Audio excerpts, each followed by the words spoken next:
ಒಂದು ಸುಂದರವಾದ ಹಳ್ಳಿ. ಸುತ್ತಲೂ ಹಸಿರು ಹೊಲಗಳು, ತೆಂಗಿನ ತೋಟಗಳು, ಕೆರೆಗಳು, ಹಕ್ಕಿಗಳ ಚಿಲಿಪಿಲಿ. ಹಗಲಿನಲ್ಲಿ ನೋಡಿದರೆ ಸ್ವರ್ಗವೇ ಭೂಮಿಗಿಳಿದಂತೆ ಕಾಣುವ ಊರು. ಆದರೆ ರಾತ್ರಿ ಬಿದ್ದರೆ ಅದೇ ಊರು ಕಪ್ಪು ಕತ್ತಲೆಯ ಹೊದಿಕೆಯಲ್ಲಿ ಮುಚ್ಚಿ ಹೋಗುತ್ತಿತ್ತು. ಒಂದು ದಿನ ರೈತರ ತೋಟಕ್ಕೆ ಕಾಡು ಹಂದಿಗಳು ನುಗ್ಗಿವೆ ಎಂದು ತಿಳಿಯಿತು. ಈ ಸುದ್ದಿ ತಿಳಿದ ತಕ್ಷಣ ಮಧ್ಯರಾತ್ರಿಯಲ್ಲೇ ರೈತರು ತಮ್ಮ ಜಮೀನನ್ನು ಕಾಪಾಡಲು ಹೊರಟರು. ಅವರಲ್ಲಿ ಒಬ್ಬ ತಾತನಿಗೆ ಮಧ್ಯರಾತ್ರಿಯಲ್ಲಿ ಕಾಡಿನೊಳಗೆ ಹೋಗುವ ಭಯವಿತ್ತು. ಆದರೂ ನಮ್ಮ ಜಮೀನು ಮತ್ತು ಬೆಳೆ ನಮ್ಮ ಬದುಕಿನ ಆಧಾರ, ಭಯಕ್ಕೆ ಮಣಿದರೆ ಬೆಳೆ ಉಳಿಯುವುದಿಲ್ಲ ಎಂದು ಧೈರ್ಯ ಮಾಡಿಕೊಂಡರು. ಕೈಯಲ್ಲಿ ಟಾರ್ಚ್ ಮತ್ತು ಕೋಲು ಹಿಡಿದು ಇತರ ರೈತರೊಂದಿಗೆ ತೋಟದ ಕಡೆಗೆ ತೆರಳಿದರು. ಆ ರಾತ್ರಿ ರಾಮಪ್ಪ, ರಂಗಪ್ಪ, ಶಂಕರಪ್ಪ ಮತ್ತು ಎಲ್ಲರಿಗೂ ಗೌರವದ ತಾತ. ಆಕಾಶದಲ್ಲಿ ಮೋಡಗಳು, ಚಂದ್ರ ಕಾಣುತ್ತಿರಲಿಲ್ಲ. ಗಾಳಿಯ ಸದ್ದು ಮಾತ್ರ ಕೇಳಿಸುತ್ತಿತ್ತು. ರಾಮಪ್ಪ ಲ್ಯಾಂಟರ್ನ್ ಹಿಡಿದು ಮುಂದೆ ನಡೆಯುತ್ತಿದ್ದ.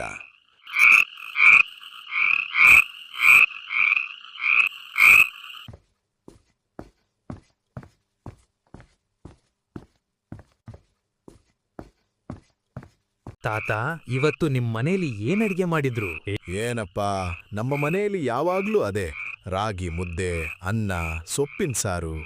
ರಂಗಪ್ಪ, ನಿಮ್ಮನೇಲಿ ಏನ್ ಮಾಡಿದ್ರು? ನನ್ನ ತಂಗಿ ಬಂದಿದ್ಲು, ಅದಕ್ಕೆ ಕೋಳಿ ಕತ್ತರಿಸಿ ಚೆನ್ನಾಗಿ ಸಾರು ಮಾಡಿದ್ರು. ಅಯ್ಯೋ, ಎಷ್ಟೋ ಸಲ ಹೇಳಿದ್ದೀನಲ್ಲ, ರಾತ್ರಿ ಕಾಡಿನ ದಾರಿಯಲ್ಲಿ ಹೋಗುವಾಗ ಮಾಂಸದ ವಿಷಯ ಮಾತಾಡಬಾರ್ದು ಅಂತ. ಯಾಕ್ ತಾತ, ಅದರಿಂದ ಏನಾಗುತ್ತೆ? ಈ ಕಾಡು ಸಾಮಾನ್ಯ ಕಾಡಲ್ಲ. ಇಲ್ಲಿ ಮಾಂಸದ ವಾಸನೆಗೆ ಬರುವ ದುಷ್ಟಶಕ್ತಿ ಇದೆ ಅಂತ ನಮ್ಮ ಹಿರಿಯರು ಹೇಳುತ್ತಿದ್ದರು. ಅಯ್ಯೋ ತಾತ, ಅದು ಹಳೆಯವರ ಕಥೆ. ಅದೇ ನೀವು ಮಾಡುವ ತಪ್ಪು ಶಂಕರಪ್ಪ. ಹಳೆಯವರು ಹೇಳಿದ್ದನ್ನು ಕಥೆ ಎಂದು ಹಗುರವಾಗಿ ಕಾಣುವ ನಿಮಗೆ ಕಾಡಿನ ಮೌನದಲ್ಲಿ ಅಡಗಿರುವ ಕ್ರೌರ್ಯದ ಅರಿವಿಲ್ಲ. ಈ ಮೌನ ಸುಮ್ಮನೆ ಇಲ್ಲ, ಅದು ಯಾವುದೋ ಅನಿಷ್ಟದ ನಿರೀಕ್ಷೆಯಲ್ಲಿದೆ. ತಾತ, ಇಷ್ಟೆಲ್ಲ ಕತೆ ಹೇಳ್ತಿದ್ದೀರಲ್ಲ, ನನಗೇನೋ ಗಾಳಿ ಬೀಸುತ್ತಿರುವ ಹಾಗೆ ಮಾತ್ರ ಅನಿಸ್ತಿದೆ. ಸುಮ್ಮನೆ ಬಾಯಿ ಮುಚ್ಚು ಶಂಕರಪ್ಪ.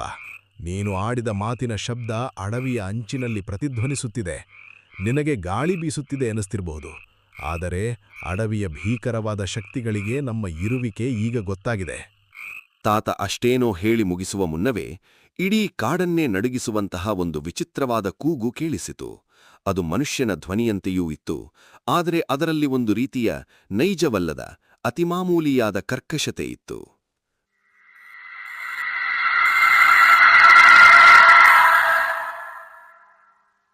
ನಿಜಕ್ಕೂ ಕತ್ತಲೆಯ ಆಳದಿಂದ ಬನ್ನಿ, ಇಲ್ಲಿಗೆ ಬನ್ನಿ ಎಂದು ಯಾರೋ ಅವರ ನಾಲ್ವರನ್ನು ಒಬ್ಬೊಬ್ಬರಾಗಿ ಹೆಸರೆತ್ತಿ ಕರೆಯುತ್ತಿದ್ದರು. ಆ ಧ್ವನಿ ಅವರ ಮನೆಯವರ ಧ್ವನಿಯಂತೆಯೇ ಇತ್ತು. ರಾಮಪ್ಪನಿಗೆ ತನ್ನ ತಾಯಿಯ ಧ್ವನಿಯೂ, ಶಂಕರಪ್ಪನಿಗೆ ತನ್ನ ಮಗನ ಧ್ವನಿಯೂ ಕೇಳಿಸತೊಡಗಿತು. ಮಗನೇ, ಇಲ್ಲಿಗೆ ಬಾ, ಇಲ್ಲಿಗೆ. ಅಮ್ಮ, ಅಮ್ಮ ಇಲ್ಲೇ ಇದ್ದಾರಾ? ರಾಮಪ್ಪ, ನಿಲ್ಲಿಸು. ಅದು ನಿನ್ನ ತಾಯಿಯಲ್ಲ, ಅದು ಈ ಕಾಡಿನ ಪಿಶಾಚಿ. ನಿನ್ನ ಮನಸ್ಸಿನಲ್ಲಿರುವ ಪ್ರೀತಿಯನ್ನೇ ಅದು ಅಸ್ತ್ರವನ್ನಾಗಿ ಬಳಸಿಕೊಳ್ಳುತ್ತಿದೆ. ತಿರುಗಿ ನೋಡಬೇಡ, ಮಾತನಾಡಬೇಡ. ಇದು ಕೇವಲ ಶಬ್ದವಲ್ಲ, ಇದು ನಮ್ಮನ್ನು ಕಾಡಿನೊಳಗೆ ಆಕರ್ಷಿಸಲು ಮಾಡುತ್ತಿರುವ ತಂತ್ರ. ಎಲ್ಲರೂ ನಿಮ್ಮ ಕಿವಿಯನ್ನು ಮುಚ್ಚಿಕೊಳ್ಳಿ. ತಾತ ಅಷ್ಟೊಂದು ಎಚ್ಚರಿಕೆ ನೀಡಿದರೂ ಆ ಧ್ವನಿಗಳು ತೀವ್ರವಾಗುತ್ತಲೇ ಇದ್ದವು. ಕತ್ತಲೆಯಲ್ಲಿ ನಿಗೂಢವಾಗಿ ಅಲೆದಾಡುತ್ತಿದ್ದ ಆ ಶಕ್ತಿ ಈಗ ಅವರ ಸಮೀಪಕ್ಕೆ ಬಂದಂತೆ ಭಾಸವಾಯಿತು. ತಾತನ ಎಚ್ಚರಿಕೆಯ ಹೊರತಾಗಿಯೂ ರಂಗಪ್ಪನಿಗೆ ತನ್ನ ತಂಗಿಯ ಅಳುವಿನ ದನಿ ಕೇಳಿಸಿತು.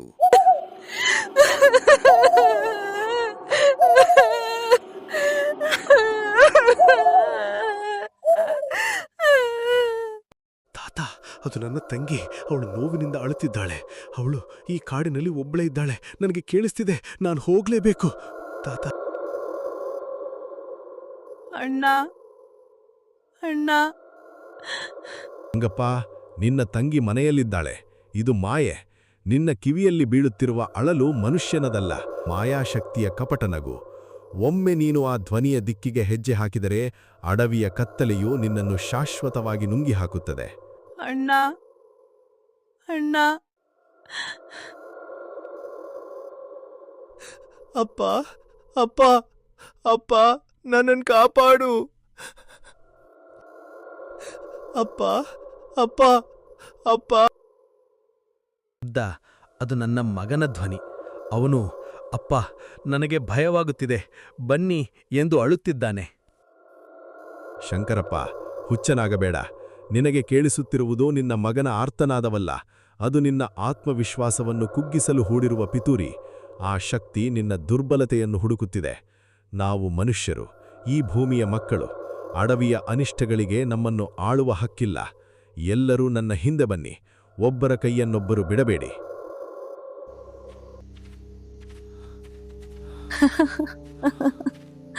ಶಂಕರಪ್ಪ, ರಾಮಪ್ಪ, ರಂಗಪ್ಪ, ಇಲ್ಲಿ ನೋಡಿ.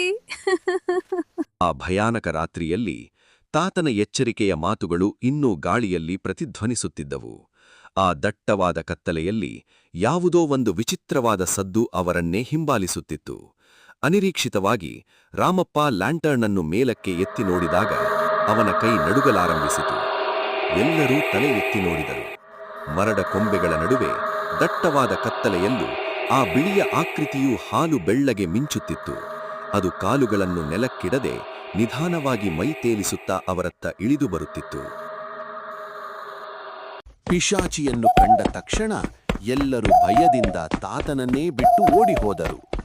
ಸ್ವಲ್ಪ ದೂರ ಹೋದ ನಂತರ ರಾಮಪ್ಪ, ಶಂಕರಪ್ಪ ಮತ್ತು ರಂಗಪ್ಪ ಮಾತ್ರ ನಿಧಾನವಾಗಿ ನಡೆದು ಬರುತ್ತಿದ್ದರು. ಆಗ ಅವರ ಹಿಂದೆ ತಾತ ಬಂದು ಸೇರಿದರು.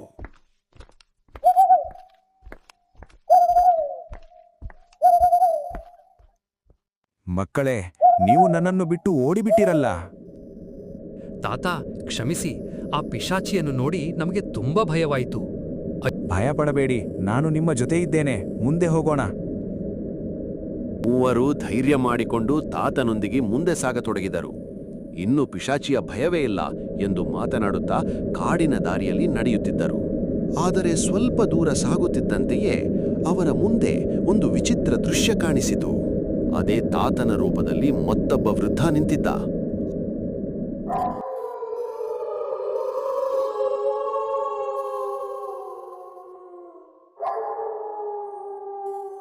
ಮಕ್ಕಳೇ, ನೀವು ಪಿಶಾಚಿಯ ಜೊತೆಗೆ ಬರುತ್ತಿದ್ದೀರಿ. ಬೇಗ ನನ್ನ ಹತ್ತಿರ ಬನ್ನಿ. ಅವರ ಪಕ್ಕದಲ್ಲಿದ್ದ ತಾತನನ್ನು, ಎದುರು ನಿಂತಿದ್ದ ತಾತನನ್ನು ನೋಡುತ್ತಾ ಗಾಬರಿಯಾದರು. ಮಕ್ಕಳೇ, ನನ್ನ ಮಾತು ಕೇಳಿ. ಇದು ಪಿಶಾಚಿ. ನಿಮ್ಮನ್ನು ದಾರಿ ತಪ್ಪಿಸಲು ನನ್ನ ರೂಪ ತಾಳಿದೆ. ನನ್ನ ಬಳಿ ಬನ್ನಿ. ನೋಡಿ, ಅದೇ ದುಷ್ಟಶಕ್ತಿ. ನಾನು ನಿಜವಾದ ತಾತ, ನಿಮ್ಮ ಹಿತ ಬಯಸುವವನು. ಇವನ ಮಾತು ಕೇಳಿದರೆ ನೀವು ಅಡವಿಯ ಪಾಲಾಗ್ತೀರಿ. ಬೇಗ ನನ್ನ ಬಳಿ ಬನ್ನಿ. ಅಯ್ಯೋ ದೇವರೇ, ಯಾವುದು ಮಾಯೆ, ಯಾವುದು ನಿಜ? ನಮಗೆ ದಾರಿ ತೋರಿ ಎಂದು ಪ್ರಾರ್ಥಿಸುತ್ತಿದ್ದೇನೆ. ನಾನು ಮನೆಯಿಂದ ಹೊರಡುವಾಗಲೇ ಈ ಕಾಡಿನ ಕಷ್ಟದ ಅರಿವಿತ್ತು. ಅದಕ್ಕೆ ನಾನು ನಮ್ಮ ಮನೆಯ ದೇವರ ಗುಡಿಯ ಪವಿತ್ರ ವಿಭೂತಿಯನ್ನು ತಂದಿದ್ದೆ. ಓಂ ಪ್ರಕೃತಿ ಸ್ವರೂಪಿಣಿ, ಈ ಮಣ್ಣಿನ ಮಕ್ಕಳನ್ನು ರಕ್ಷಿಸು. ಅನಿಷ್ಟ ಶಕ್ತಿಯೇ, ಇದು ದೇವರ ಪವಿತ್ರ ಅನುಗ್ರಹ. ಇಲ್ಲಿ ನಿನಗೆ ಜಾಗವಿಲ್ಲ. ತಾತ ಆ ವಿಭೂತಿಯನ್ನು ಆ ಬಿಳಿಯ ಆಕೃತಿಯ ಕಡೆಗೆ ಬಲವಾಗಿ ಬೀಸಿದರು. ವಿಭೂತಿಯ ಕಣಗಳು ಆಕೃತಿಗೆ ತಾಗಿದ ತಕ್ಷಣ ಅದು ಬೆಂಕಿಯ ಕಿಡಿಯಂತೆ ಹೊತ್ತಿಕೊಂಟು. ಆಕೃತಿಯು ಮನುಷ್ಯನ ಧ್ವನಿಯಲ್ಲದ ಅತಿ ಕರ್ಕಶವಾದ ಮತ್ತು ನೋವಿನಿಂದ ಕೂಡಿದ ಒಂದು ಭೀಕರ ಕೂಗನ್ನು ಹಾಕಿತು. ಆ ಕೂಗು ಇಡೀ ಕಾಡನ್ನೇ ನಡುಗಿಸಿತು.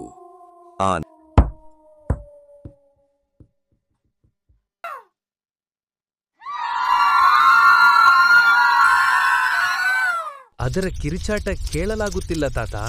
ಅದು ಕರಗಿ ಹೋಗುತ್ತಿದೆ. ದೇವರ ಶಕ್ತಿ ನಂಬಿಕೆಯಲ್ಲಿದ ಮಕ್ಕಳೇ, ಆ ಆಕೃತಿ ಕೇವಲ ನಮ್ಮ ಮನಸ್ಸಿನ ಭಯವನ್ನು ಬಂಡವಾಳ ಮಾಡಿಕೊಂಡಿತ್ತು. ಈಗ ದಾರಿ ಸುಗಮವಾಗಿದೆ.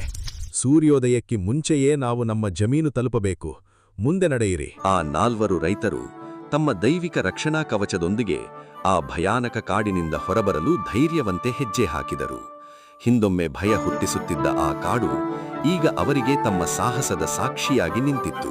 ಹಾಯ್ ಗೆಳೆಯರೇ, ವಿಡಿಯೋ ಇಷ್ಟ ಆಗಿದ್ರೆ ಪ್ಲೀಸ್ ಸಬ್ಸ್ಕ್ರೈಬ್ ಆಗಿ. ನಿಮ್ಮ ಒಂದು ಸಬ್ಸ್ಕ್ರಿಪ್ಷನ್ ನಮ್ಮ ಮುಂದಿನ ವಿಡಿಯೋಗಳಿಗೆ ಸ್ಫೂರ್ತಿಯಾಗುತ್ತದೆ.